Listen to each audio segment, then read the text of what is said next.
Hello, and welcome to another episode of Untraditionally Traditional, a podcast with me, Brittany Duncan, a millennial homemaker. Join me each week as I share all the things I've learned that make keeping your home, garden, and life running smoothly, all while working. If you are enjoying the podcast, please be sure to subscribe in your favorite podcasting app so you get the episodes downloaded straight to you every Monday. Now, on to today's episode. Hello, and welcome back to another episode of Untraditionally Traditional, a millennial homemaker. This is your host, Brittany Duncan, and whether you are a new listener tuning in for the first time or a regular here, welcome. I'm truly honored to be included in part of your day, so thank you for listening. To kick off this week's episode, I'm going to share 3 things that I am loving this week, starting with jeans, specifically thrifted jeans. I'm a denim kind of girl. I wear blue jeans, I would say 98% of the time, regardless of it being summer or winter. I absolutely love them. But if we're being honest, good jeans are expensive, and they don't have to be. I haven't bought new jeans, and I say new with a caveat, meaning not brand new, in 2 years. And that's because I have moved to getting almost all of my clothing secondhand, but especially jeans, because you can get really great brands and quality for far less than you would pay at even Target or Shein. For example, the pair I have on right now are the Madewell Perfect Vintage Jean, which new retail for $128. I bought them for $7. Another pair I picked up recently was Paige Denim, the Hoxton Ultra Skinny Jean, which retails for $229. I picked up for just 99 cents. Yes, you did hear that correctly. Do not sleep on the denim section of your thrift store. I see Paige, Liverpool, Madewell, For All Mankind, and so many other great brands all the time. Okay. Second favorite thing of the week is that my precious Eagles are going to the Super Bowl. Go Birds. As a Canadian turned American, I really love football, but specifically the Eagles. My dad is a major fan, and I have become one too. When I first started watching the Birds, it was long before they won a conference championship or made it to the Super Bowl, but I could not be more excited to watch the Eagles take on the Chiefs this Sunday with my family. So really looking forward to that. It's already my favorite thing of the week. Last but not least is how I've been shampooing my hair lately. I have really thick hair, and simply placing the shampoo on top of my scalp, like most bottles direct, doesn't work. So what I've been doing is dividing my hair into 2 sections as though I'm going to do a partial updo. I pull that top section of hair all up on top of my head, and then I get into the scalp area from my ears down on that lower section. Then I put the top section of hair down and I suds up from the crown of my head back down to my ears. So basically I go middle down, top to middle. And this approach is really targeted, and it's been working really well. I think I'm wasting less shampoo. I hear all the time, oh, just shampoo your hair twice, the double shampoo method. This works way better. So anyway, that's my third thing, what I'm loving. Getting into the main episode today, we are going to be talking about living in a small space. And I'm going to say that it's all relative as to what you consider small. Perhaps you are in a tiny home or a studio apartment or a 1-bedroom, 2-bedroom, or maybe even a 3-bedroom house like we are. But in terms of square footage, you are on the smaller end, it feels smaller to you. The space your home offers and whether it feels big or small is very dependent on how many people are sharing the space and then how much stuff you have. So even if you are listening and you have a 4-bedroom house, if it feels small to you, this episode is still for you. And for the tiny home people out there who are probably rolling their eyes saying you don't know nothing about tiny, again, it is relative. Just my husband and I share our space, but we have a lot of stuff. I say it all the time that I am a maximalist, and I am. When it comes to decor, y'all know I also love clothing and fashion. But we also have a lot of hobbies between my husband and I that bring stuff into our home. I am a creative, so I've got paints and stamps and decoupage supplies and flower presses and candle making stuff and jewelry making items and on and on. Your girl loves to pick up a hobby. My husband, Johnson, is a mountain athlete and outdoor enthusiast, and we share a lot of those hobbies too. So we have downhill skis and Nordic skis and backcountry skis, and he has telemark skis, and I also snowboard. So I have a downhill board and a split board, and we fly fish, and we recently got into whitewater rafting, and Johnson mountain climbs on snow and rock and ice. So between the two of us, I swear we have more gear than some outdoor stores have. And it can be a lot to store it all. So how do we make it work? I believe that you can maximize the space in your home by following 5 steps.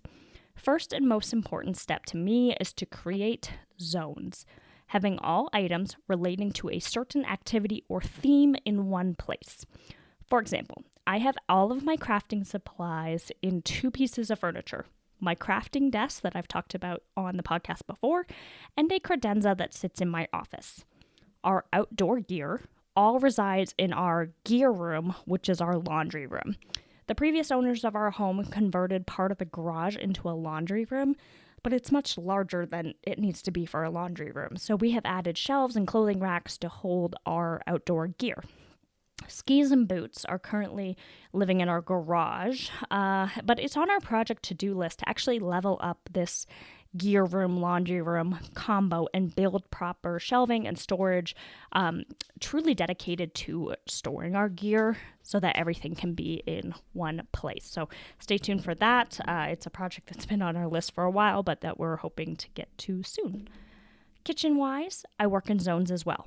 All baking stuff is in one area, all snacks in one area, all fresh produce in one area, and on and on. I recommend creating a space for your entertaining supplies.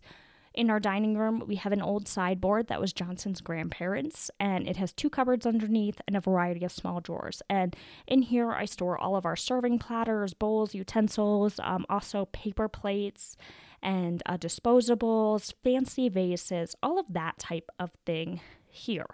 And it makes entertaining really easy. I'm not dealing with plates that I only use when we have company in my mainly used areas of the kitchen. They're in the entertaining zone. Hopefully you get the concept of creating zones. The next step is to enclose it. I've already mentioned 3 pieces of furniture I use to enclose supplies: my crafting desk, office credenza, and entertaining sideboard. Furniture is a really great way to organize items and give boundaries to your zone. In our kitchen, we have an old hutch that I bought off Facebook Marketplace when we first got married and chalk painted, and this piece of furniture has traveled many times across many states with us. It holds all of our non-refrigerated fresh produce like apples, sweet potatoes, bananas, onions, avocados, garlic, whatever else we have in the kitchen for that particular week. And then we have another shelf that is full of all different types of jars containing healthy snacks and toppings.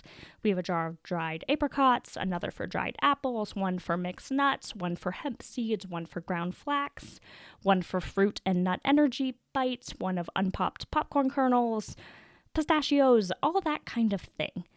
Next week, I'm going to talk about my 2025 wellness journey. But the premise of this area is that I want all of my healthy, real food snacks to be right in front of my face and easily accessible.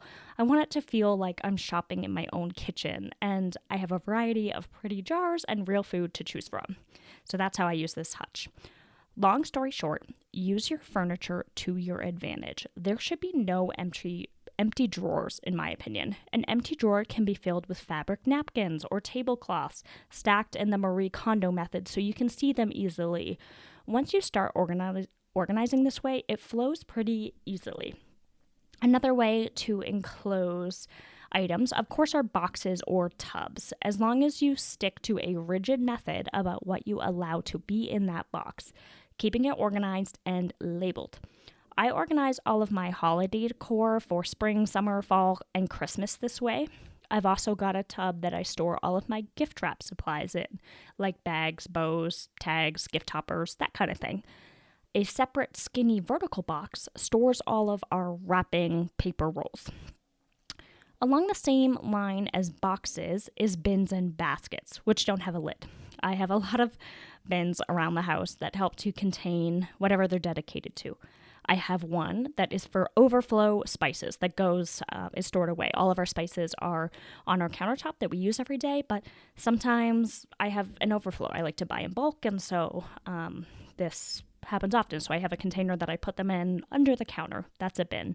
I have another one that's for computer cords and electronics that are not used daily. I have one for exercise equipment that my yoga mat and blocks and foam roller and some exercise bands fit in.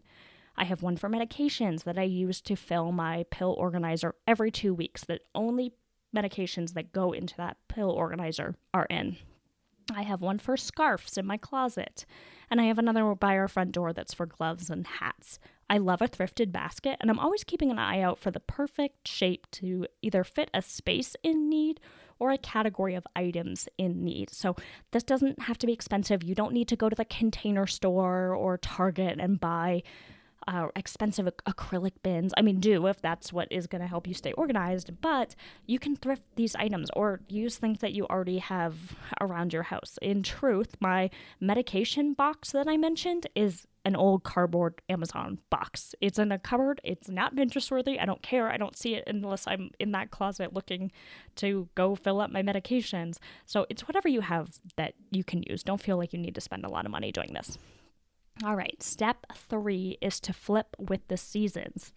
When you have a small home, and this especially goes for closets, I feel like maybe it's because I'm a woman, but I don't know if I'll ever feel that my closet space is enough.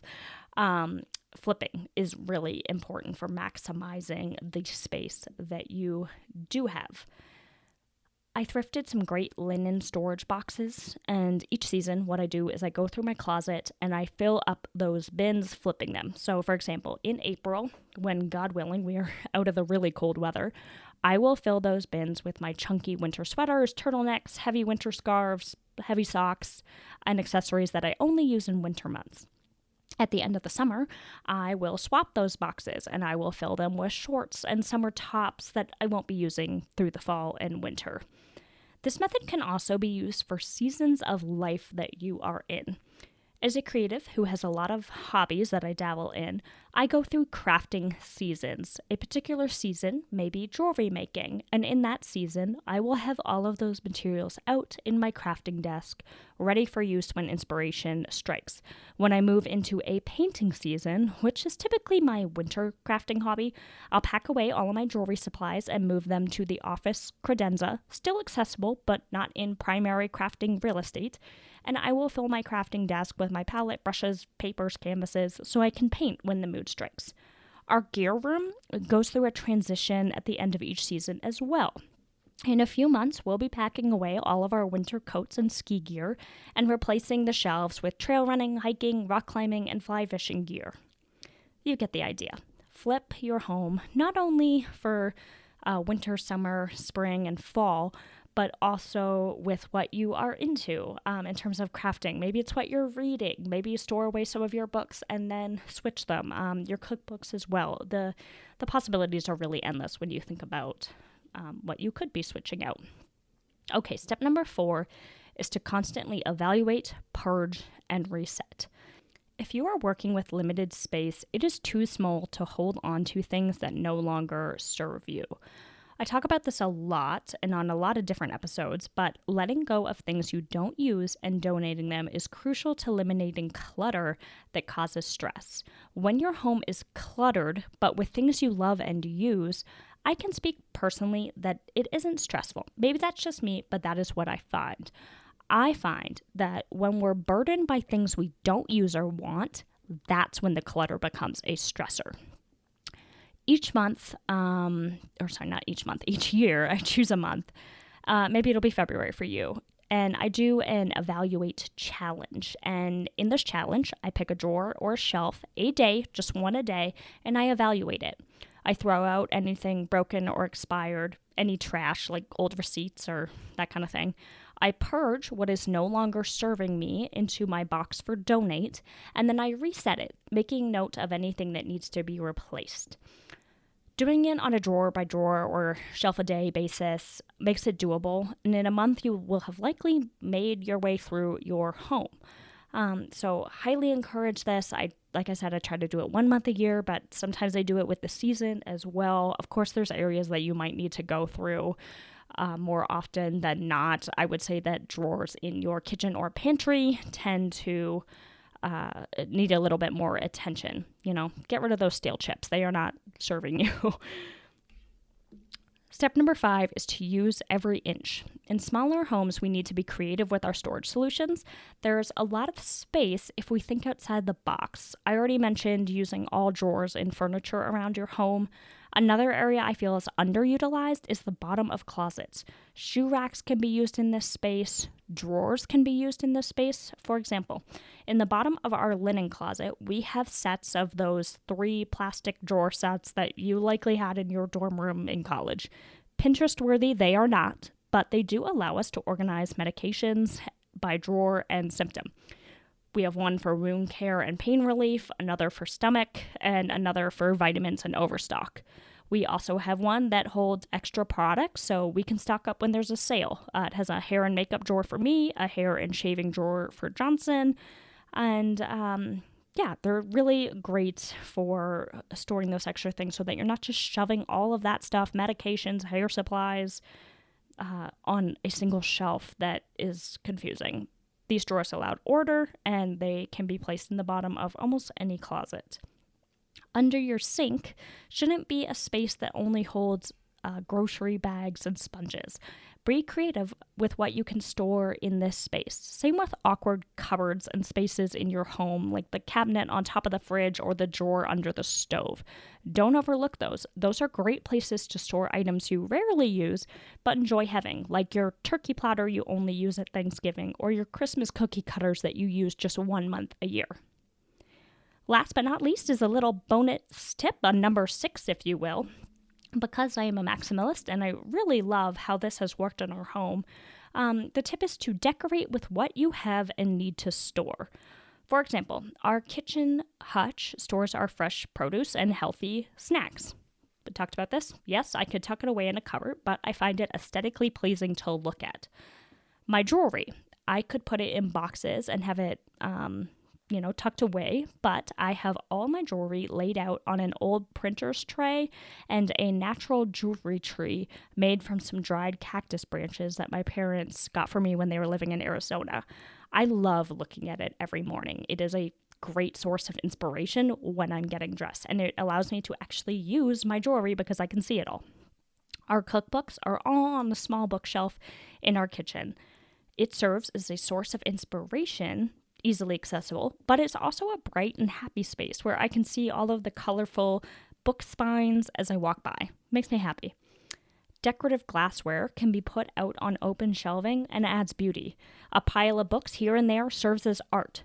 Think outside the box when it comes to decorating your home, and rather than turning to home goods, look around your home and see what you have and need to store and see if you can decorate with it instead. Okay, everybody, that is all for this week. Until next week, happy homemaking. Thank you for listening to this episode of Untraditionally Traditional. If you enjoy the podcast, please share it with those special people who would love it too, and write a review. For more tips and photos of my home and garden, follow Untraditionally Traditional Pod on Instagram. Until next week, let's continue to make our homes places of joy and service to ourselves and those we share them with.